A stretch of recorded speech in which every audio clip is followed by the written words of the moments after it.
Welcome to the London Commercial Offices podcast with me, your host, Steve Berridge, Managing Director at Fidgens Cost Management. This is a podcast where we share the stories, career paths, lessons and insights from some of the industry's most influential people. Anything contained within our podcast should not be considered professional advice, and if you haven't done so already, please hit the subscribe or follow buttons to ensure you don't miss any of the amazing guests we've got coming up. It also really helps us grow the show. Thanks. Today we're joined by Antony Slumbers, serial entrepreneur and globally recognised speaker in the real estate innovation space. He's launched and exited several PropTech companies and now consults for various real estate boards, helping them with tech and innovation strategies. Originally an art dealer, Antony got into the real estate space back in 1995 and has never looked back. So, without further ado, Antony, welcome to the show. It's a pleasure to be here, Steve. Thank you for inviting me. No, pleasure's all mine. So you'll know from previous episodes that we like to start right back at the beginning. How far back are we going today? Well, because I have a rather strange background, we might as well sort of start at the beginning. And the journey is a long one, so I promise I won't witter on for too long about this. But I actually did history and history of art at university. So it's a function of being old enough that there was no such thing as the internet around. There wasn't mobile phones, and one has a different idea of what one should do at university in those days. And then I actually went and spent almost 10 years working for a leading European art dealer in Belgravia, actually, which was an awful lot of fun. But at that time, a lot of the top end art dealers were actually quite involved in residential real estate. It's quite interesting that the game of being a top-end art dealer is you need a very good eye, you need lots of money, and then you buy the best and then you put it in a cupboard and you just wait. Because if you buy the right thing, you will get the returns, but there's nothing to do in the meantime. You know, you buy so it's not, something. because I almost thought it would be transactional. You'd be acting on behalf of a buyer, and putting painter and buyer together. Yeah, no, the top end people and most buy for stock. It's a bit like wineries, really. You lay down. Today you sell the. If you're Chateau Margaux or something, today you sell the wine that you put down 5 years ago. So Gotcha. Sort of thing. There's a lot of time on one's hand at that sort of level because you're not doing a lot of transactions. So it happens that a lot of art dealers, I don't know if they still do, but in those days, often got involved with residential real estate quite a lot. And we ended up building a block of flats on Wimbledon Common. Lovely block of flats. It's actually on the way up to it was in Windmill Road, little road off the common that goes into where the windmill is, and just on the right there's a block of flats called the Clock House there. And we built that, and this was right at the end of the 80s, so super boom time. So where did that come from? In the sense of, had you had any real estate dealings before? Anyone? It's because that's a hell of a leap just to go and build a block of flats. The chap I was involved with was quite a sort of wheeler-dealery type of chap. Entrepreneurial, let's call it. Entrepreneurial, yes. Actually, this one was more wheeler-dealer than it was just something came up, and so, when I found some architects, we actually, strangely, it was actually a client of the gallery put up all the money for this. A Middle Eastern chap who, cut a long story short, gave us a lot of money to go and spend in the end of the 80s in the boom time. And actually, we did go around pre-buying lots of developments. We actually pre-bought £400 million worth of developments by putting 10% down. It's the old game. If you get the timing right, put 10% down, and by the time it's ready, you made the arbitrage. But of course, we did that, and actually, the first one we did really well, and they made loads of money really, really quickly. And then, to cut a long story short, we ended up losing all of it because the market went the wrong way, and we didn't complete on anything. But in the meantime, we've been building this residential block, and that I always remember this. It cost $5.5 million to build. How many units was it roughly? Sorry, how many units or flats was it? 12. I remember it all going wrong, and then we ended up buying it back. I say royal we, it wasn't me, but it was these other people. Bought it back from the bank for $1.5 million, having just spent $5.5 million on it. And at the time, everyone thought they were the cleverest person around. How could you not be? You just bought $5.5 million for $1.5 million. Anyway, we at the time had an office in Berkeley Square, and we moved from Berkeley Square out to Wimbledon. We then sat in that building for 6 months and not one single person came in. It had been finished. We'd slashed the prices, like taken 30% or more off the prices. Not one person came in for 6 months. People forget actually quite how bad the crash was at the end of the 80s. There's just nothing happening. Nothing. It didn't matter what you priced. No way, not touching it with a barge pole. And this was the time. So this was 91, and this was the time everything was up in the air. And the Gerald Ronson, the ex-boss of the founder of Heron, made that famous comment that you got to stay alive till 95 in 91. That was the mantra of all property people in 91. Stay alive till 95. There's nothing you can do in the meantime. It's just you got to wait for the cycle. Keep your head above water. Yeah, and actually, so we actually ended up staying alive till 95. In January 95, I went into what was then the first real internet cafe in London, and it always makes me laugh. I talk to people now that remind them that there was a time that you actually had to go to a shop to use the internet, just to give you some indication of how far things have gone. You used to have to go somewhere to actually use the internet. And I remember thinking at the time, this is really interesting because in real estate, we've got lots of people, lots of documents, and lots of images and drawings, and everyone's all over the place. Isn't this the perfect technology for an industry with those characteristics? So I then decided, well, how do you do this stuff? At the time, remarkable though it seems, the entire specification of HTML was 35 sides of A4. Was everything you could do on the web could be captured in 35 sides of A4. And when I started, you couldn't even center an image. All you could do was left align images and text. In fact, I think when I first started, you couldn't even put images in. But anyway, it was really, really early. So even though I was a history of art graduate, it was so learn to become a coder in a very short period of time. It was so simple. You could learn this stuff. And so in a nutshell, I then ended up starting what was the first commercial real estate website in the UK in, I think it was March 95. And we started it essentially like, at the time, Yahoo. Yahoo was the big search thing before Google. And that operated like a directory. And we had a directory of real estate sites. So for the first 6 months, from January through to about July 95, I looked at every single website that was added to Yahoo. So literally every single website that was added to the web, and it was fascinating. And if there was anything to do with real estate, we'd add it on there. And then from there, I started doing essentially acting as a web agent. So we did front end websites and intranets, which were a bigger thing then than they are now, or certainly they've been called intranets. And my first client was actually King Sturge. And I ended up doing all the UK and European web stuff of King Sturge for almost 10 years, and until they got bought by JLL. Yep. And then it all went wrong because the usual thing, someone gets bought by someone else. New people go, oh, I've got a new idea for that. I'm going to get my mates to do it. And they get rid of everyone else. So that was that, which was a shame because we did a lot of work for them. And we did a number of other agents at the time. But in 2001, actually at MIPIM, I met the business development director of Broadgate Estates, which was the property management arm of British Land. And this was a typical MIPIM thing of about 1 o'clock in the morning, drunk as a skunk, saying, I've got something really interesting. I've got this brilliant idea. We must do this, blah, blah, blah. And then when I got back, I actually got a call from this chap. And he said, look, I've just been talking to the FD. He's really interested. You've got to come over now.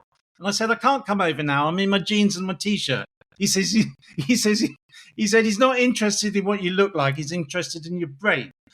So anyway, I went over, and to cut it short, we ended up organizing this joint venture with Broadgate Estates very quickly to do two things. One, to start digitizing a number of their processes, and to do what is now known as tenant engagement, but tenant engagement didn't exist in those days. These sound like common buzzwords that everyone's bouncing around now, but you've got to remember this was 24 years ago. Exactly, and it just didn't exist then. So the product was called Vicinity. Over a few years, we ended up with 5 major property management tools. So things like visitor management, help desk, permits to work, room booking, and that sort of stuff. And then there was the community side of things, which was essentially what's on and events in your local vicinity. The original idea, we got a map and we took a building and we said, well, how far can you walk in 5 minutes? And with the idea being, and then we drew roughly a circle around the point. And then we researched everything in that area because we thought, well, at lunchtime, you've got 5 minutes you can walk to somewhere, 50 minutes there, 5 minutes to walk back. So is there an event on? Is there an offer in a shop or that sort of thing? And funny enough, we actually launched in May 2001. And it was the best day I ever had on the internet. We had 10,000 signups in day one. And this was before mobile phones. Still dial-up internet. Yeah, nobody. Very few people had laptops. We had 10,000 signups on day one, and then that went really, really well for quite a few years. But it was a deal where they could buy me out after a certain number of years, which they did do, and then I stayed on because you probably know what it's like. The thing is, if you start a business, it's like your baby, and even when you don't own it anymore, it's still yours. So, I stayed on for quite a while, and then things started changing, which made it less interesting. And then really that takes me through to 2015, and then really the last 10 years, I started doing quite a lot of writing. I used to write a tech column for the Estates Gazette years ago, and I started doing writing, and writing led to speaking engagements, and the whole speaking side of my business really sort of took off, and I did a lot of speaking around the world at events. And then I started doing some advisory work, and then over the last 4 years ago, I started teaching online courses. So 4 years ago, with a friend of mine in New York, we co-created a course called the Future Proof Real Estate Course, and I taught that, and then I taught a course on space as a service, which has been my hobby horse for like 10 years, the whole notion of how we use offices and using offices as a service rather than as a bond.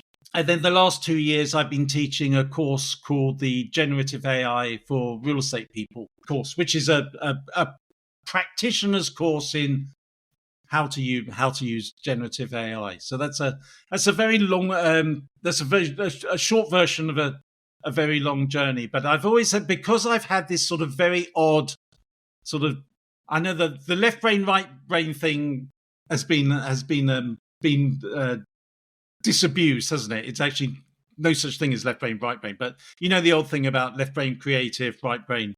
Right brain creative, left brain analytical. But because I've had this strange background, I think I've always approached real estate in a slightly different way to other people. So my primary interest has always been on how we can digitize the industry, but then thinking of the industry in terms of its actual end product and its customer, the users of real estate, and then how are they going to use it in the future, and where's demand going to come from, and what's the industry going to look like in the next 5-10 years. And that's my main focus now, not so much on where we are now, but where are we going? Where are we going? And I think we spoke off air about whether it was right for you to come on this podcast, because we are quite niche. We are sort of London construction offices focused, and you don't have a typical background. But actually, I think that's what makes this quite a good, exciting listen as an episode. It's a completely different viewpoint. You know, we've had a lot of people on here that went to Reading University, did a master's, came up through the London property ranks, but it's a completely diverse career path. But I think what is really interesting is all of the things you're talking about, everyone's going to be nodding along. Yes, we know about digitization. Yeah, everyone knows about that. It's about how early and how long ago that you were actually thinking about that and working on that. Way before it was trendy, way before it was popular. How do you? Because obviously you've seen the uprising of AI over the last, I'm going to say 2 years, but particularly in the last 12 months. How did that feel for you? Because for everybody, well, I'm speaking for myself, but I imagine for a lot of people, this was new, this was exciting, this was mind spinning about what we can do with it. But I imagine for someone that's kind of been thinking about it for 15 years, it was quite a different, maybe a slower perspective. Well, not really, and it's quite interesting actually.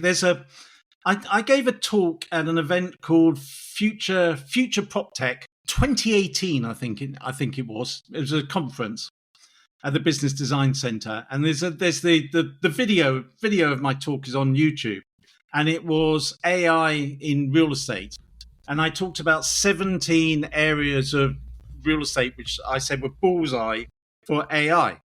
But at that time, you were talking about predictive AI and analytical AI, which is all about pattern recognition and understanding, being able to predict the future based on the data from the past. And essentially, none of that has happened, or very little of any of that has happened. But then when generative AI came along, November the 30th, 22 was when OpenAI launched it. Completely different kettle of fish, and generative AI is sort of the opposite of predictive AI. Predictive AI is analytical. Generative AI is actually a creative tool. People try and think of it as a scientific tool, but really it's a creative tool. That's how it technically works. It gets trained on a huge amounts of data, creates a statistical model of all the connections within that data. And when you ask a question, it goes, well, what would a good answer to that look like? And it's, as opposed to, well, let's go and look that up in a database. It just goes, based on my statistical model, what would a good answer look like? Which is why if you ask it to write a biography of yourself, it will broadly get it right. And then ask me, did I do a good job? It's kind of looking for that feedback. But it will broadly get it right in the sense it will probably get the type of university you went to, the type of degree you did, and probably get the type of job that someone like you would do. But it's not you, because it's not a database. But in 95 to 98 was incredibly exciting. You could do absolutely bugger all, but you could do a little bit more every week, and you'd get something new every week, and it would be incredibly exciting. Except in those days, when you had a new application, it always made me laugh. I always used to download new applications, and then we'd go out for lunch, because it would take an hour to download these tiny little files, and now you just do it. But 95 to 98 was incredibly exciting. It was the most innovative time I'd ever had until November 22 to now, which is just going. I mean, it's even more disruptive what's going on these last couple of years and currently than it was back then. So it's a different world we're entering into now, and it's important to think about. As I said, in 2018. I showed that there were 18 different workflows within real estate were absolute bullseyes for AI, things that predictive AI could deal with very well. And as I say, very few of them have happened. And the reason they haven't happened is because they are all reliant on having a lot of data. This industry is terrible with data. It's getting better, but essentially we don't have neat, tidy, well-labeled data en masse to enable predictive AI to work. Mostly. So just in terms of those 18 points that so this was historically, you were looking ahead, 18 functions within the industry that you were right. Could we just touch on a few of what those were? Oh my God, I'll try and remember them now. But they were things like, portfolio analysis, customer analysis, lease abstraction, which now you of course can do with generative AI. Those sorts of things. Understanding your portfolio and your people. But they all require a lot of data, and if you haven't got the data, you can't play predictive AI with them. Whereas generative AI, because it's a creative tool, Where I think a lot of people are going wrong with generative AI is they are trying to think of it as if it's predictive AI and it's deterministic. Whereas actually generative AI is probabilistic. And it's different. It's like dealing with this software is not dealing with any other software we've ever had before. Because previously, software has been deterministic. 2 plus 2, 4. Ask it again. 2 plus 2, it's still 4. What's the capital of France? Paris. And ask it again. Paris. It does exactly what you tell it to. Generative AI is not like that. Generative AI is much more like, and you should think of it like this, dealing with a really, really smart human and a group of humans. The way to think of working with generative AI is mostly to think in terms of how would I work with a team of really, really smart. A year ago, you would have said interns. Now you probably say co-workers, because a year ago the capabilities were less than they are now. But it's much more like dealing with a person. One of the big problems you find, and it's always interesting on the course. The first time we go through with people on the course, the results you can get from asking a reasoning model a complicated question with a prompt that's very well designed, and everyone's jaw drops. They go, "My God, I can't believe that you can do that." Because most people still use ChatGPT, for instance. They use it like they use Google. I'm guilty of that. They ask the same question as if they're using Google, but it's not like that. It's more like thinking you've got the smartest mentor you ever had sitting on your left shoulder, and you've got a problem, and you go, "Can you help me with this? What happens if we do X? What are going to be the consequences for Y? And what factors A, B, and C should I take into account when making a decision on how to do this?" And lots of people, or the lucky people, have experienced what it's like to have really, really great mentors, people with lots of skill, been around for a long time, people that you can sit down with and you can go, "I don't know what to do here. What do we do with this? This is a problem. We're stuck. Where do we go?" And a really good mentor can help you think through. And if you think of these tools more like that, in many ways, their best use is actually as a thinking partner. How do I do X? What help me think what I should be doing about so and so. There's a website that I listen to every week, which is really, really good. If you want to know what's happening in AI, there's a podcast called the Artificial Intelligence Show. And it was originally the marketing artificial intelligence shows, started by a couple of marketing people who've been around for a long time. But they basically review what's been happening each week. Comes out on Tuesdays. But they built a custom GPT, so you can make these customized versions of ChatGPT for specific problems that are repeatable. And they made one which they called it your co-CEO. And he said, "I actually built this for myself." So he's the CEO of the company. He said, "I built this for myself." A CEO of a fast-growing company, and a lot of time as a CEO, you're on your own. You're on your own, and you've got to make the decisions. He said he built this custom GPT to help him think through CEO problems. And he says, "I use it all the time.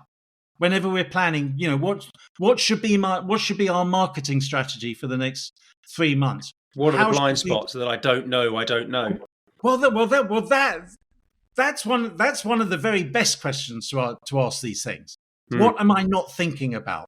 I often do it when I'm writing my newsletter or a blog post. I often put it in there and say exactly that. What have I missed? What I often do is, what are the obvious counter arguments are going to be made to what I say, and should I be beefing something up?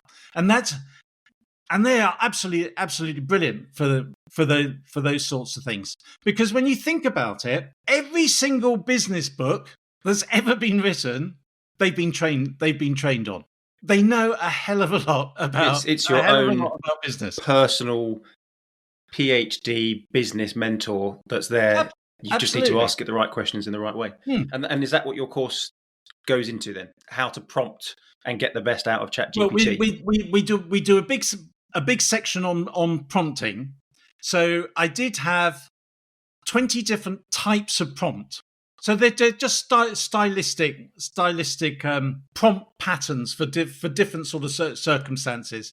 I've actually just added another 8 because GPT-5 actually works in a slightly different way and enables you to. It can do more, but it actually needs stronger prompting. So we make a big deal about prompting because the difference between the answer you get from a well-prompted prompt and average prompt is absolutely chalk and cheese.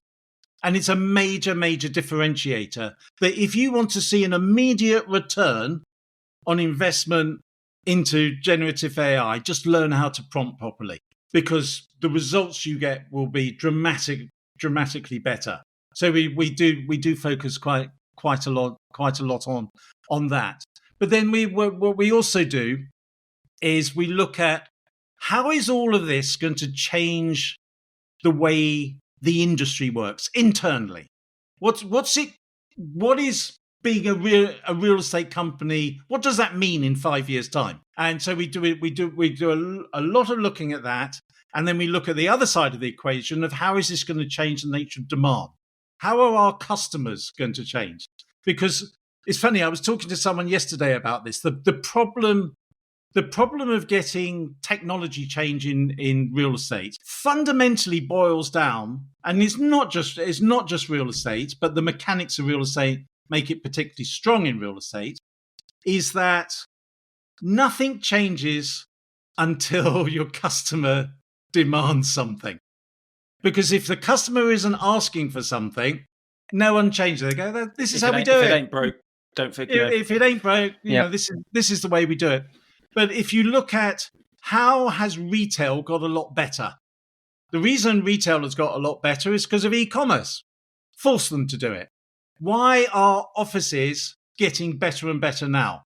Because we realized in COVID at last that we don't actually need an office to do work. Doesn't mean we don't want it, and doesn't mean the office doesn't have a purpose or a future, but you have to pay a lot more attention. There's a difference between providing a service that someone needs and someone wants. Exactly. There's such a huge difference in mindset. The nature of demand changing is fundamentally what's going to change the real estate industry. And the biggest area of this is if you think in terms of, I mean, my background is mainly in offices. So I'm just really talking about offices now. It might be applicable to other asset classes, but think of this as offices. If you look at the offices that are doing well now, they're the top end offices with all the right services, beautiful user experience, lovely environmental conditions, all the bells and whistles, just very, very nice places to be.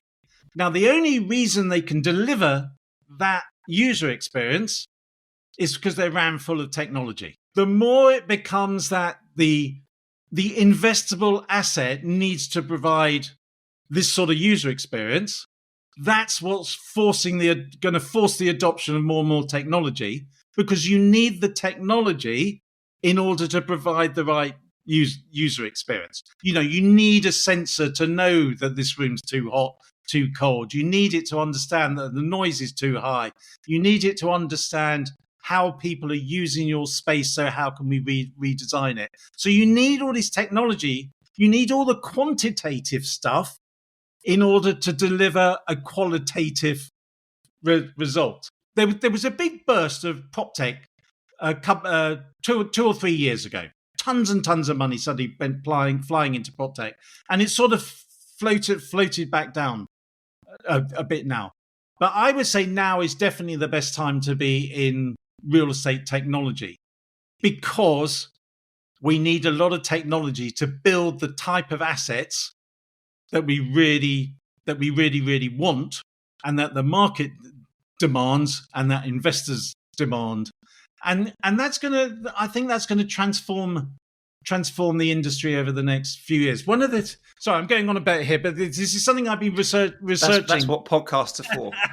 Off on tangents. This is something I've been researching recently, thinking about where value is going to come from in the future. When we've all got these new tools, they give you short-term competitive advantage. So if you lean into AI tools today, you've probably got 12 or 18 months of competitive advantage. But after that, the market will catch up. And then it's a bit like when Office came out. You know, the people who used Office in the early days had a big advantage. Now everyone's got Office. There's no advantage to having Excel. Everyone's got Excel. You know, it's just one of those things. So I was looking at, well, where is value going to move to when a lot of the things that are a competitive advantage today become commoditized? And one of them is about, there's sort of 3 points I ended up with. One is around data. I just wrote that on my piece of paper. Data was my first point I was going to bring up. One is about data, but it's not individual data. And a lot of data, I think, is going to become naturally available in a way that doesn't happen today. Maybe for regulatory reasons that more data becomes demanded by regulators. But the point about data that's important is people that can join up lots of different silos of data. So just I'm holding up a sheet. I've put data partnerships, open source. We've got to share our data. 100%. So having the ability to holistically pull lots of data sets, that's one huge competitive advantage. The second huge competitive advantage is going to be around what I call orchestration. So more and more, the things we do within real estate and across business, there's going to be individual tools for doing them. And so there'd be a great tool for doing lease abstraction, a great tool for doing rent reviews, a great tool for doing IC reports and whatever.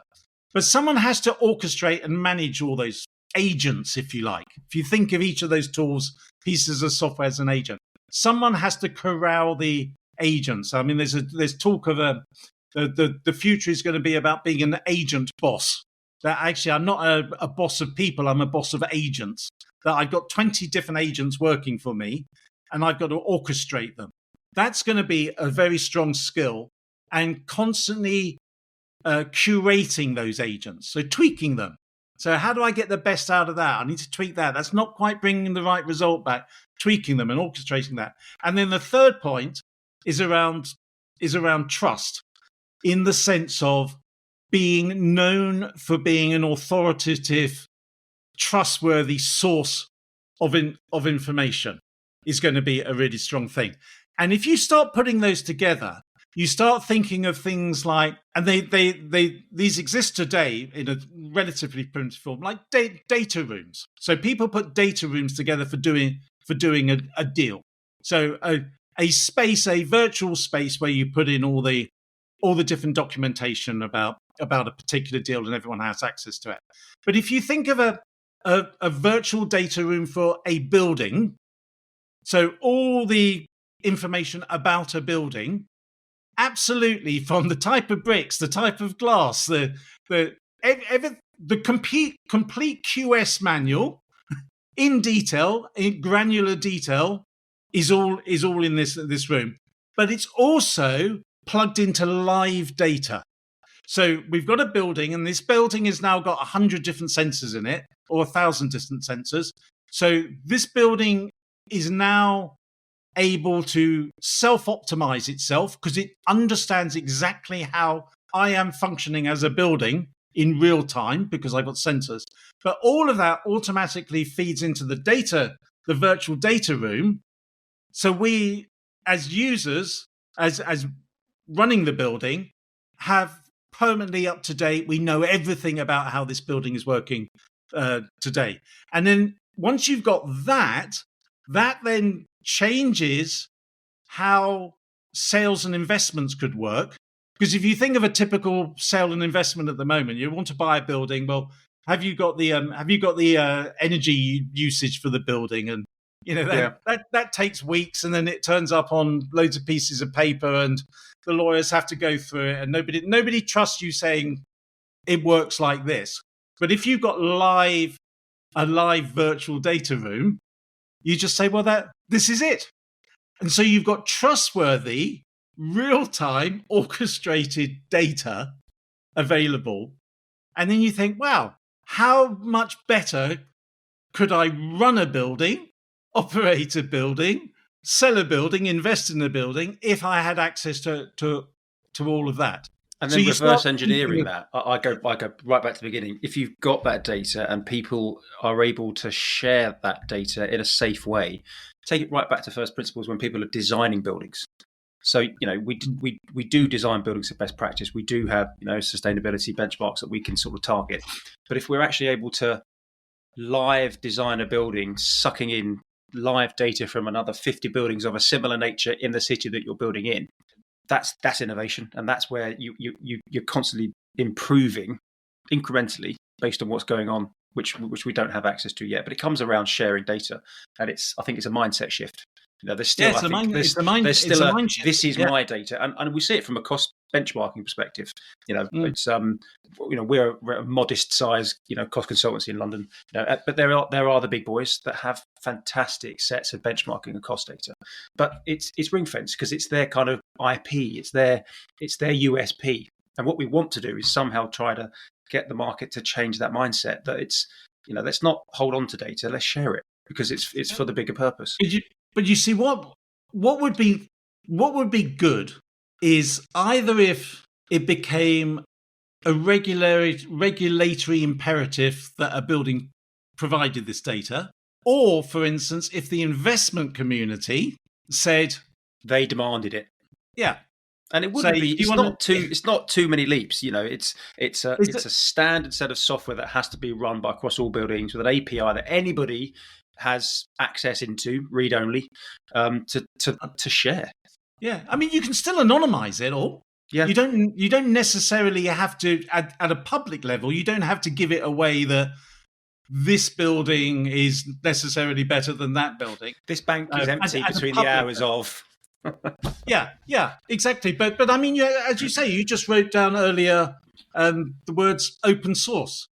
This is all a known and established way of creating great software in the technology industry is by open source. And if you look at it now, what's happening with the AI models, that you've got 3 or 4 or maybe 4 or 5 frontier closed models at the moment, the OpenAIs, Anthropics of the world, Gemini, which are the very, very peak.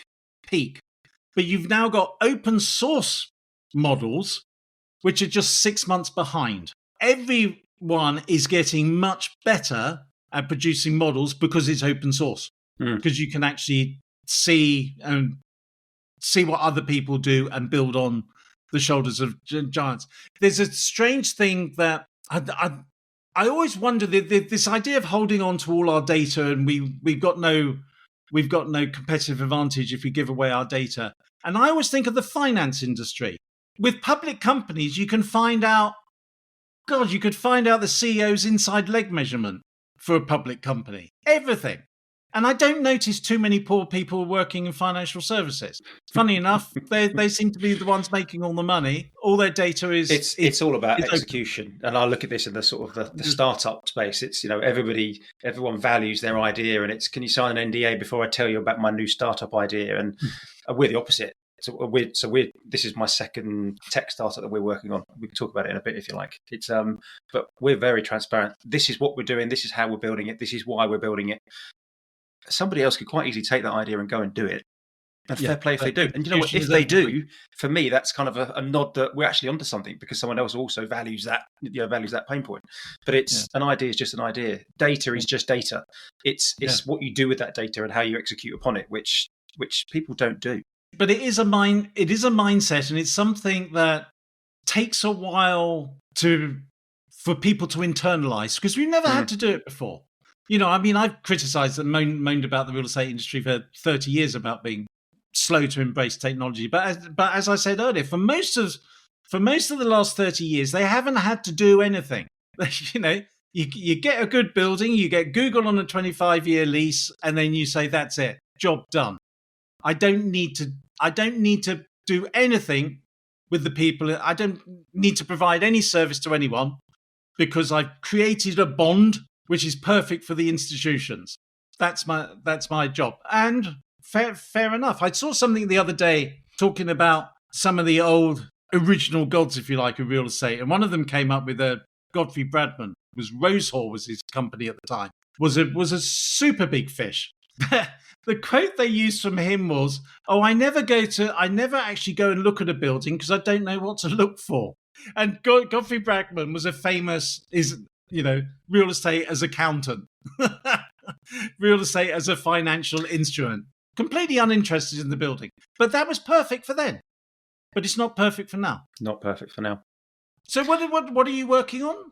So we're a cost consultancy, and we're quite often involved, as you imagine, in post-tender or contractor interviews. Now, the quality of those interviews, and I don't know how many hundreds I've sat through over my career, vary wildly from, really good, well-structured sessions to project team turns up to interview 4 contractors, hasn't read the technical documents, sits there and just listens to 4 1-hour essentially pitches, and then on a scrap of paper throw some numbers down, and that's the answer. What we're trying to do, and typically if that's the case, it ends up being the cheapest contractor that wins the job. And actually the interview process ends up being a beauty parade in order to just have a piece of paper that recommends the contractor that everybody wants to appoint in the first place. And I think our mission, or my mission, is to kind of empower project teams and clients and give them the tools to make the right contractor decision, not necessarily the cheapest. And that's about creating a more robust environment to score contractors. So it's silly things like, and obviously there's a big AI part of that, but it's online cloud-based collaborative scoring of contractor interviews. So everybody that turns up into a room can click on a magic link and they're live scoring what's going on in the room. It's, online collaborative review of the technical documents. People can log in, review them beforehand with AI reviewing, because these documents could be 100 pages from each contractor. The architect logs in and actually it's, "Hi, Mr. Architect, these are the 5 technical documents. We've gone through them. Here's the key themes. Here's the summaries. Here's the difference. Here's the things that you might want to think about asking the contractors during the interview process." Other things, when 4 different people are scoring the contractors in the interview, someone gives someone a 2 out of 10 and someone gives someone an 8 out of 10 for a particular point or an agenda item. How can that be? Is that a mistake? Is that human bias? Okay, well, let's flag that and let's talk about it. And then at the back end, you'll have a contractor that will be the successful contractor. That's fine. It's typically my job. I have to go and give 4 contractors some feedback as to why they were unsuccessful. Now, currently, all I really have to say is, well, you didn't score as highly on X, Y, and Z. Can't really tell you any more about that because I don't know anymore. What we want to do is enable the scorers to, when they're scoring, also put in their mindset, their thought, their reasoning. AI, and it's great for this, can then collate all of that. And rather than just say contractor X won it because they got 80%, it's a little nice summary report. Contractor X won it because they were X, Y, and Z, because they did this, this, and this. Sorry, Mr. Contractor, you didn't win this because, and it can pull the negative scoring themes. And ideally, back to open source, I'd like to be able to anonymize, but open source the negative scoring aspects of interviews to enable contractors to improve their interview processes. Yeah. So it's kind of twofold. The first thing is we're here to help basically clients make the right appointment decisions. That's great. Everybody needs to win for a business to succeed as such. On the flip side, the contractors then get this amazing, useful anonymized data as to what turns people off during interviews. Why are people scoring less and less and less? And the nice thing is that it's not a complicated business. It's, in terms of the tech, it's numbers, it's scoring. And it's about bolting in an LLM to essentially, I'm going to call it gamify the scoring process, but to provide that extra context and narrative and information that currently doesn't exist in an interview scoring world. So that was and it was a bugbear. That's a really nice one. I was thinking it was interesting you use the word context, because you can add a lot of context to help the language model understand what matters and what doesn't matter, and to give things weightings and what to look out for, what to look out for, how to help. And I think from a transparency and an audit basis, if we fast forward a few years and we're actually That's a really good helping idea. large £50 billion infrastructure projects make appointment decisions. We can log the room in to record it on Zoom. What we actually say is, okay, look, this contractor here's won the job. If that is ever called into question in 5-10 years' time, it's here's the data, here's the interview, here's the technical documents, here's the live scoring, here's the live interview feed, here's the summary reports, and this is why that particular contractor won that job. So at a small scale, I like it because hopefully it will enable a project team and a client to essentially, create with a few clicks a scoring matrix and an agenda and weight it to what the client needs. It means that we could hopefully have a contractor score the highest, not because they're the cheapest, but because they've performed during the interview and in their technical documents to meet the criteria. We can produce a report that the client can then use to support that appointment decision. The client's going to have a CFO. Look, I know we want to use this contractor. I know they're more expensive, but this is why we're going with them. And I think going full circle, if we can then, have a bit of a construction industry shift where it isn't the cheapest contractor that's winning the job, it's the right contractor that's winning the job, then subconsciously contractors start pricing jobs properly because they know that they're not necessarily going to lose it on day one. That has a monumental impact. That would make a huge difference, wasn't it? Contractor insolvencies, quality of job, silly things like the efficiency of the professional team's fees. We want good jobs because, if jobs go wrong, it costs us money. Clients want good jobs because they want to deliver on their offices that they're building. It's such a small, what seems like such a small part of the process, but we kind of feel could have such a monumental impact on quite a lot.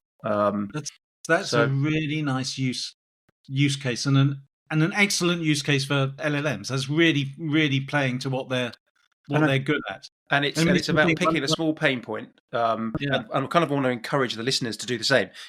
We're a cost consultancy. There's PMs, there's architects, there's FMs, there's all the people across the industry that will have particular really small or what seems small pain points, recurring pain points.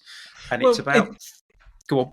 Yeah, no, I was going to say one of the prompting patterns that we have in our prompt library talks about how you're going to interview a new business development director for something, and so you explain what job you're in.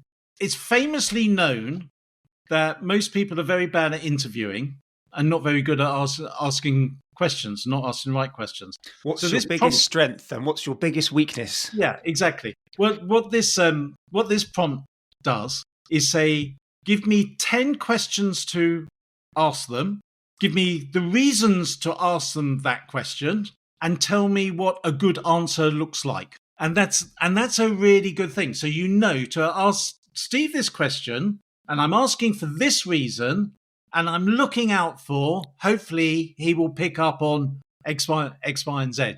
I quite like that. I'm going to put that on our roadmap because I think we could take that, and it means that if and it does happen, an architect sends along a junior individual to do the interviews because the senior architect's got better things to do, and this isn't just architects. Actually, the junior guy can come in, can review the technical documents, and can actually be prompted to kind of ask some quite poignant questions in interview, but give them the confidence that they're asking the right questions rather than just sitting there quietly. But you can use the same process for thinking about things like, I'm about to go and do a presentation. I've got to do a presentation to the C-suite about X, Y, Z, and give as much context and details as possible. What will matter to the CEO? What will matter to the CFO? And what will matter to the COO? Again, it makes you think through the appropriateness. These things are really good at generating personas. So, I am going to pitch to someone with this persona. What's the sort of thing that they're going to be interested in? What are they going to complain about? What are they going to hit back with? And they're really good at that because so often we have a set process interacting with people without taking any great account of who it is we're interacting with. And I read a study the other day, because one of the areas this is all getting used in, obviously a lot, is call centers. And call centers have gone from just someone answering to call centers that give the call center employees some tips about what to ask and whatever. And then they did this research about who has the highest satisfaction rate. It wasn't call centers. This was actually a sales team, and who was best, and it was a sales team, and they analysed what they put people in their rankings of top salesperson to worst salesperson, and what they did and how they behaved and what questions they asked and whatever, and then they analysed all of that, and it was really interesting. They found that, for instance, the top salespeople spoke 30% or more less than the average one. Listen more. Yeah, and they asked XYZ type questions. But these things come down to patterns of understanding how to interact with X, Y, and Z. And what you were just describing now is just another example. This is really playing to what it's good, what it's there for, what it can help with, what their strengths are. Absolutely. Yeah, very cool. So we spoke at the beginning talking about you working with real estate boards, sort of at a strategy kind of level. What are you, in terms of, and obviously we won't talk names, but what are the points that are kind of coming up over and over again? What questions are they asking you? What advice are you giving them? I'm just trying to think of some themes and takeaways that people listening that might be running small businesses, they might be running larger businesses.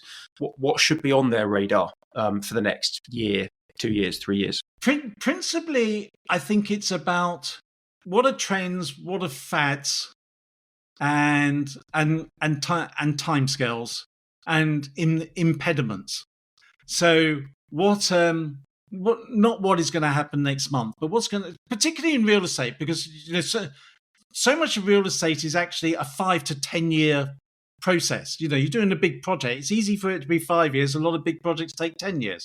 In 10 years, we're going to have 1,000 times easily more compute power. Well, what's that going to mean? And that sort of thing. So a lot is what are the main directional, the trends, and what's the main direction of travel. Not so much how we get there, because it always you don't necessarily know how you're going to get from A to B, but B is going to be in that sort of direction. And then skills is a big thing.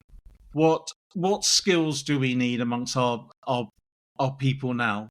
One of the things is sort of a hobby horse of mine that I try and promote quite a lot, is the need for us to have 4 main capabilities. So we are each of us is going to need to be a better human in the future, because we absolutely do have capabilities that the machines don't have. But 100% guaranteed direction of travel is the machines are going to do everything that the machines can do, whether you like it or not. They are. So and by that, do you mean essentially, the softer human aspects that we can do? We need to be better at it to ensure that we stay on balance with. Ultimately, the role of humans is going to be to ask great questions, know what we want the machines to do. I think I read somewhere that if you want a guaranteed job, just train up to be a prompt engineer and you'll be set for life. Well, certainly be a very good questioner. Ask the right questions and understand systemically where do we want to go to. If we're going to change the industry, how do we envisage the system? Because all these things are systemic problems. What's the system that we want to happen in 5 years' time? What do we want our company to look like in 5 years' time? So the human skills and obviously judgment. As the price of prediction goes down, the value of judgment goes up. But the ability to ask really good questions and have really good judgment, and just the human skills are really important. The second one is we all need to be better critical thinkers, because we are 100% moving into a world where we don't know if anything is true. We don't know if a video is true, writing is true, whatever is true. We have to just develop the muscle memory of critically thinking about every piece of information that we engage with. Why is who is saying this? Why are they saying this? What incentives do they have to say this, etc., etc., etc., etc. And funny enough, even though they don't sound like it, those books, The Dummy's Guide to. There's a Dummy's Guide to Critical Thinking, and it is fantastic. It's really good. If you want to go and spend £9.95 on Amazon this morning, go and buy the Dummy's Guide to Critical Thinking. It's fantastic. So we need really good critical thinking skills. The third big skill is problem solving. Is how do we eat this elephant? One spoonful at a time. But where do I start? How do we break bigger issues down into smaller problems and dissect? I mean, this is a lot to do with software development. All really good software developers have got really good problem solving skills. They can think through how to put something together. If we want to end up there, what are the steps we need to take to get there? Dissecting a problem. So human skills, critical thinking, problem solving, and the fourth one is we don't need to be data scientists, but all of us need to have a better comprehension of what data is. And there's the famous 4 V's: volume, variety, velocity, veracity. How much data have we got? Where's it coming from? How true it is, etc., etc., etc. But if you have those 4 skills, which are 4 really strong human skills, really that's a foundation for dealing with anything we're coming across after that. So all companies, I think, they call it talent density, don't they? What's the talent density of your company? How many smart people or creative people or innovative people or practical people, etc., do you have in your company? And the higher percentage of people in your company that have these skills, I think will stand you in very, very good stead. Because if you've got those, then you've got all the tools you need to work with the machines. And 100% certain, it's a human plus machine future. Unless you have some unbelievable human skill, i.e., I don't know, you're Beyonce, forget it. You are going to be working with machines, and you've got to understand, how do I leverage machines to their ultimate, and how do I leverage the people, and how do I get them working together? So those are the big things. They're the meta level, if you like. Most of my stuff, I don't do a lot of this sort of tactical level. How do we change the nature of this report or something? It's more the what's the direction of travel, and point you in the right place. But it's just getting harder. I think it's getting harder to comprehend what's going on unless you're developing those skills quite a lot now, because it simply moved. I mean, I spend all day long looking at this stuff, and then occasionally I just think, oh my God, I haven't a bloody clue what's going on, or how the hell did I miss that? Completely miss that. And it's a very positive. We're in very positive times. We as humans need to absolutely make sure that we retain agency over where we're going with all of this. And we need to be very clear about what type of society we want, what type of team do we want, what type of individual do we want, what type of company do we want, what type of industry do we want. Otherwise, humans have got to remain the apex species, but they're not gonna do it if they offload the thinking. The number one potential problem with all of AI is people becoming lazy and offloading thinking, because it's very easy. And we can see that pattern already. With the volume of quite clearly ChatGPT generated blogs on LinkedIn, or email responses. And someone said something to me once. I can't remember whether it might have been Daniel Priestley. It was ChatGPT is great, but when you now sit in a meeting room, you're surrounded by people with untold amounts of knowledge, but very little experience. And that's a very dangerous combination. And it's about ensuring that we don't. The knowledge is only ever going to get more and more as AI increases, as long as the data is there for it to use. But it's about how we take that and the human experience that we put on top of that, and how we package that up. And you have to be very conscious of the need to be doing this all the time, because it's very easy if you're pressed for time and it just do it. Just push the button and away we go. And before you know it, you get into a routine of doing you're not exercising that muscle, all those four things that we spoke about. And over time, you won't know it. It'll be a frog in a slow boiling pot of water. We end up just completely reliant. That is exactly the analogy, that you could end up with the boiling frog syndrome. You just don't realize what is happening until slowly, then suddenly. We need to be very conscious of what is actually going on. What are the forces at work, and where might they be leading? And we need to do that all the time. Otherwise, you will get 5 years ahead, and then you'll suddenly find.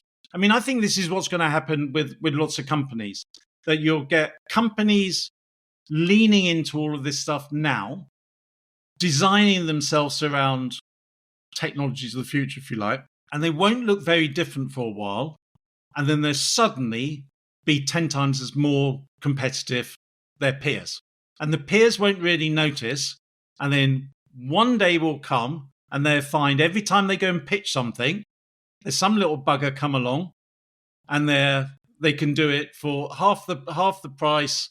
But also offer a better service, because they've been religiously storing the data, labeling the data. So not only do they have the agents, in inverted commas, internally, but they're set up in a way that they can offer the same, if not a better service, because they've got better trained agents or software. Yeah, and that on its own, that might take you the next 2 years. It might take you the next 2 years to just sort your data out.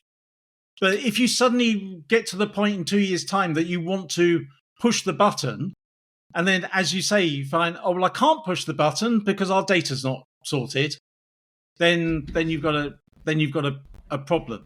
So you really, it's a strange thing about real estate, isn't it? That in many ways we don't need to worry about the technology of today, but we really need to worry about the technology of a few years hence, because that's what will change our industry, change our customers, and particularly at the moment, you don't want to be that person that gets 3 years down the road and then suddenly you can't catch up. You can't catch up. You're starting too far behind. Yeah. Okay, cool. Well, we've managed to cross an hour very, very quickly. I'm just in terms of, for anybody listening that wants to find out either more about you or perhaps look at some of your courses, I'm guessing we'll just direct them to the website antonyslumbers.com. Yeah, it's all on antonyslumbers.com. When you get to that, the course is labeled as course. You'll also get a pop-up to subscribe to my newsletter, which is free, comes out every week, and is very much a strategic guide to where we're all going. And as you probably noticed, I'm always very happy to chat. Very happy to chat. And then for anybody listening that is interested in BidScore, if you've got some tender interviews coming up, send me a DM and we can set up a free trial for you, because we'd love some feedback. But look, Antony, really enjoyed our chat today, and we'll definitely get you back on. And I think next time we'll pick on a particular topic, and we can really dig into it. But look, thanks ever so much for coming on, and hopefully speak again soon. It was a pleasure. It was very interesting. Thank you. If you have an office project on the horizon and will be preparing a budget for board approval, head to my website, www.steveberridge.com, where I have a collection of resources to help you formulate a robust project budget and give your project the best chance of being a success. Thanks.